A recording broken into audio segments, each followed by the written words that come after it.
regulated industry. And that regulation draws a bright line. No deaccession for financial reasons.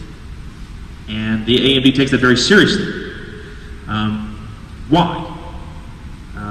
We heard a little bit about this, and it's the slippery slope idea. Once you accept a deaccession, what's to say you can't accept the next one, and another, and then your feet are out from under you and you're in the river.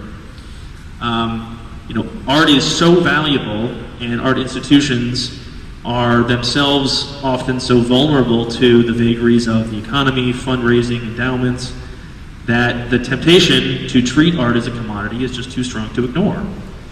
And, the slippery slope argument has a real appeal. If you draw a bright line, you don't need to think about it.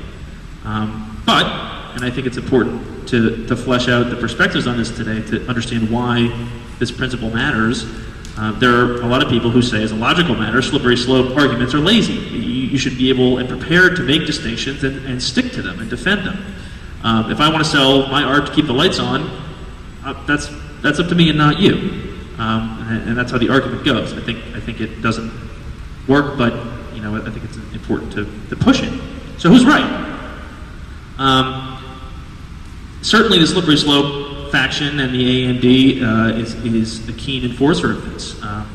There are, interestingly, in response to some of the examples I'm going to give, an increasing number of critics of this policy as a bright line rule from the standpoint of its logical application. The rose is certainly one extreme, and there are others, but the objection I've heard in a few quarters is the policy isn't really never, it's just never except when you can. And it's not as much of a bright line as people like to pretend, perhaps, and how that gets sorted out, is a hard question. And the tension between the viability of a nonprofit and the mission is not one with an obvious answer.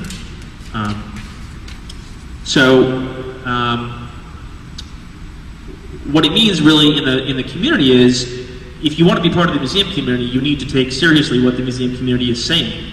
As some of you may be familiar, people took a very long time to get over some deaccessions at the Guggenheim and the MFA about 20 years ago. And there are a lot of people that are still really mad about that. And I think those museums, to take a step back in kind of a realist sense, they stuck to their decisions and they pushed it through, but they alienated a lot of people that they never got back.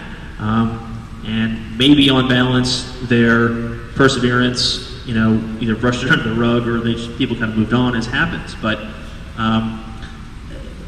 so some other recent examples, you're all familiar with what's going on here, I think, but I think the spectrum of the last few months is interesting because there have been situations on all ends of the continuum. Here you have essentially a liquidation concept. The National Academy in New York announced late last year, as some of you may know, that they were going to sell several Hudson River School paintings, a couple by Frederick Edmund Church and a Gifford too, and they said, candidly, this is to get operating funds. We need money. The reaction was swift and very harsh. The AAMB sanctioned the National Academy, it stripped it of its membership, and it directed its member institutions not to collaborate with it. AAMD members have, for the most part, complied, and the National Academy is really on the outside of the community looking in. This week in the paper, there was some discussion of the BPL, the Boston Public Library, deaccessioning a few works. They are certainly laboring to control that message. I don't know much about the particulars and would certainly welcome any perspective that people have.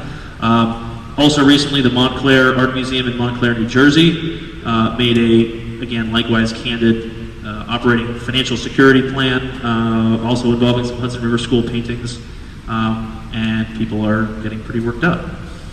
So all this, I think, is an instructive continuum on the risks and rewards of the ethics in the museum community. Here at Brandeis, like I said, it's sort of a liquidation decision, the announced decision, and I have no special knowledge of what's going on at the moment, but is, that's it. In a funny way, not funny, but in an ironic way, it's an illustration of the limitations of the ethical framework, because ostracization is not a threat to a museum that's closing. The National Academy has found out in a